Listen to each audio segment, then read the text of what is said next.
Les amis, bonjour, bienvenue pour votre live reaction du chapitre 64 d'Eden's Zero.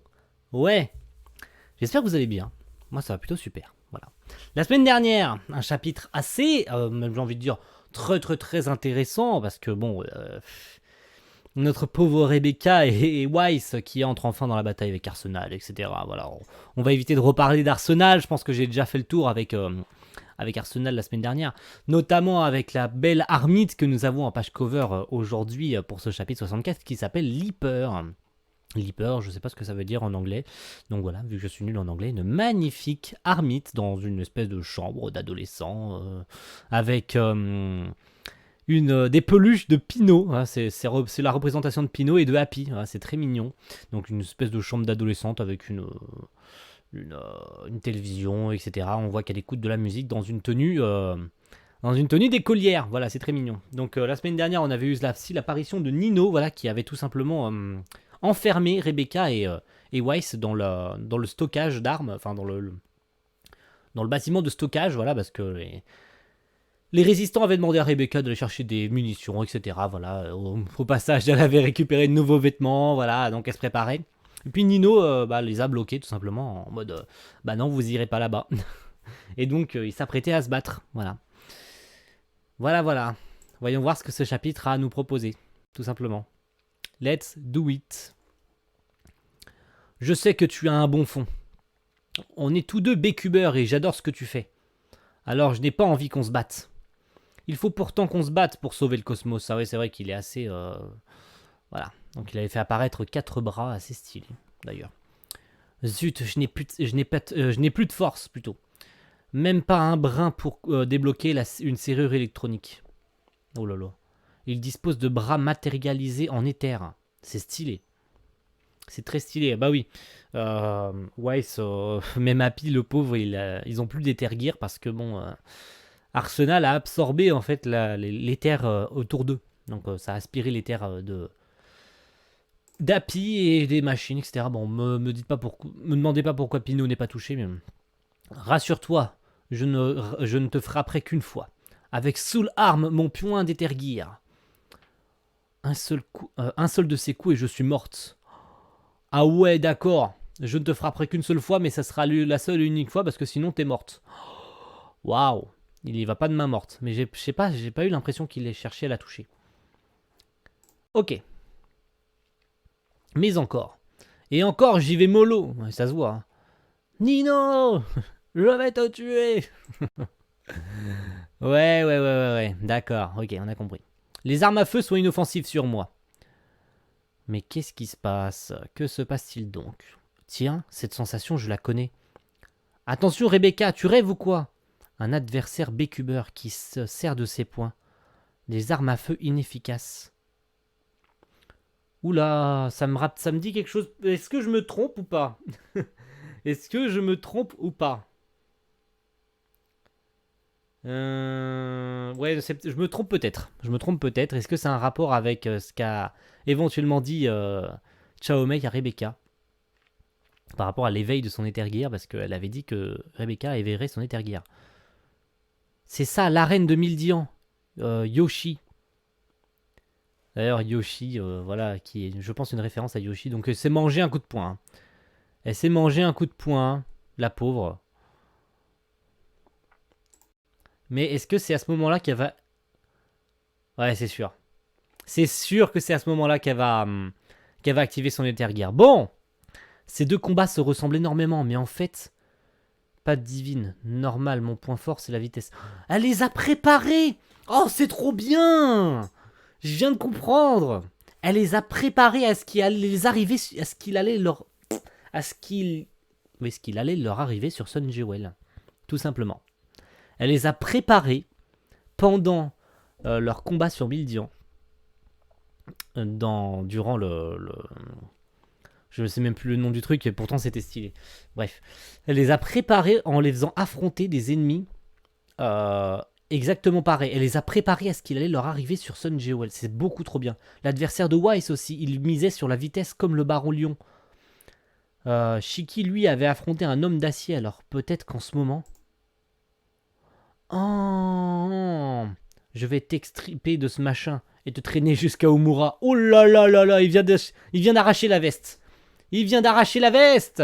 Putain, mais cette page, sur Shiki, le plan, comment dire, la disposition de la page sur le dos de Shiki qui arrache sa veste et le robot gigantesque, c'est beaucoup trop beau.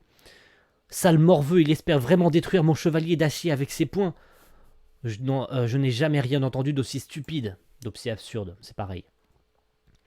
Dans ce cas, pourquoi Omura a-t-elle affronté Valkyrie?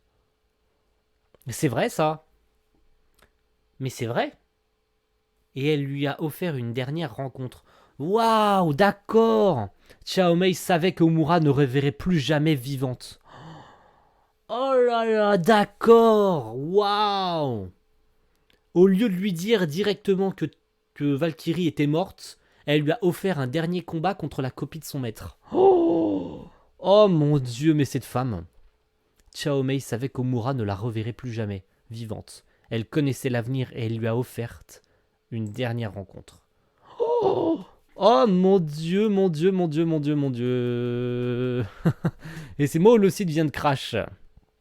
Le site vient d'ouvertement de crash. Oui, oui, oui, oui. On va y arriver, je vous en prie. Je vous en supplie, on va y arriver. Je m'en bats les steaks, on va y arriver. Bon. C'est incroyable ce qui se passe. Est-ce que c'est pas incroyable ce qui se passe? Elle nous a donné un aperçu de ce qui nous attendait. Et s'il y avait un indice dans le duel que j'ai effectué. Exactement. Exactement. Mais oui. Elle va activer son éther-guerre, c'est sûr. Dans ce cas, tu as droit à un bon coup de pied d'ordinaire. Mettez-vous nu avant d'entrer. Ton pied d'appui, mes jambes. Oh, ses jambes. What the fuck. Yes. Bah, on dirait que le temps revient en arrière. C'est quoi ce truc? Non, elle est capable de remonter le temps. Waouh. Oh my god, l'éther de tout mon corps afflue vers ma jambe. Tu vas me dire qu'elle est capable de remonter le temps? Ou c'est moi qui délire? J'ai l'impression de l'avoir à peine touchée. Elle sait... Ah non, d'accord, ok. Non, elle remonte pas le temps, ok, ok. En fait, elle a reculé juste à temps. Grâce à son éther. Oh, je ressens quelque chose de l'éther gear de Rebecca. Je ne sais pas ce que c'est, mais pour l'instant, je vais m'appuyer dessus. C'est son nouvel éther gear. Oh là là, quelle rapidité. Dans l'épisode 6 de la saison 2 de Puyo Puyo Ruby, un homme tombe sous l'emprise d'une femme monstrueuse. Grâce au coup de pied de Ruby, recouvre ses esprits un épisode culte. Oh là là là là là là là là. Les dessins animés sauveront le cosmos, n'est-ce pas? Le mec, il rougit. Alors je suis sûr que toi aussi tu peux secourir les gens de cette planète. Rebecca et son éther gear. Oh là là, trop bien. Belle Holy Slash. Oh là là, trop stylé, c'est une double page. C'est une double page et elle vient de battre Nino. Ok. Bah ça a été très rapide et donc voilà le nom de ton éther gear, Leaper. Ça c'est le nom du coup dans le manga original. Oui, dans l'animé c'est Belle Holy Kick. Je préfère le manga, moi aussi. Le mec il perd, mais il perd quand même avec un peu de dignité, tu vois. Il sait qu'il a perdu, donc je préférais le nom de la technique dans le manga. C'est trop bien. Rebecca, c'est incroyable. Depuis quand maîtrises-tu l'éther gear? Les bains quotidiens de l'Éden ont fini par payer. Je pense que ça a un rapport. Ah, enfin, ça s'ouvre. Qu'est-ce qui se passe ici? Maintenant, je sais utiliser l'éther gear, moi aussi. Je suis même peut-être plus rapide qu'Arsenal. Cette faculté de saut, je l'appellerai le Leaper. Oh, yes! Rebecca a éveillé son éther gear. Oh, trop, trop, trop stylé. Ah, je suis content. Je suis content parce que, enfin, une héroïne... Et on vient de voir Chao Mei, je reviendrai après. Je vais lire les lignes de Chao Mei après.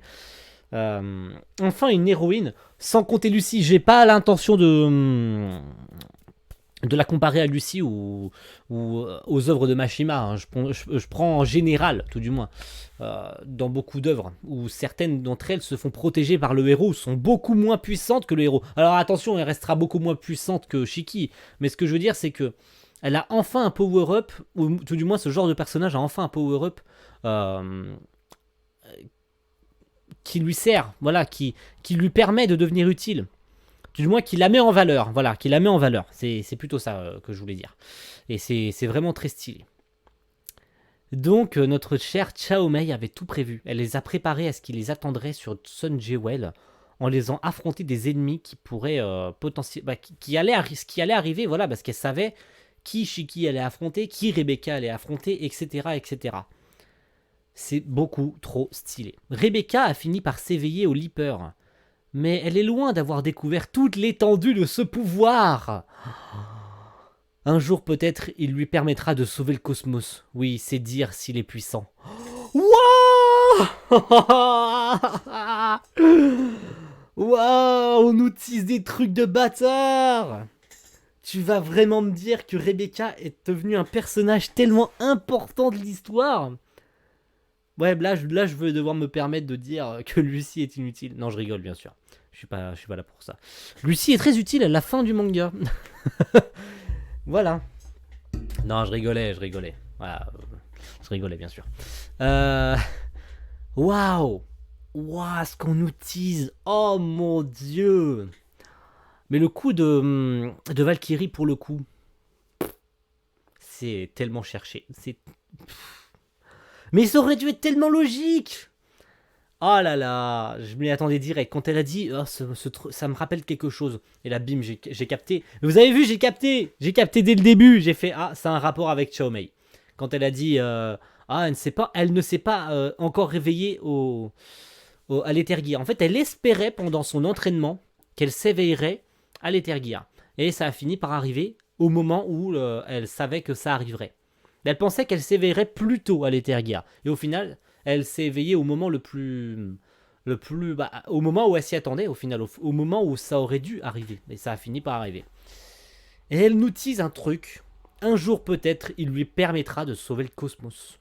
Oui, c'est dire s'il est puissant. C'est-à-dire que Rebecca, là, elle est un peu comme le One for All, vous voyez? Elle est au niveau 1% de son pouvoir. Ah, Mashima, mais tu es un génie. Voilà, c'est tout. Merci à tous d'avoir suivi cette live reaction incroyable du chapitre 64 et on va se retrouver, oh de Dieu, la semaine prochaine pour le chapitre 65. Allez, merci à tous et à la semaine prochaine. Ciao, bye.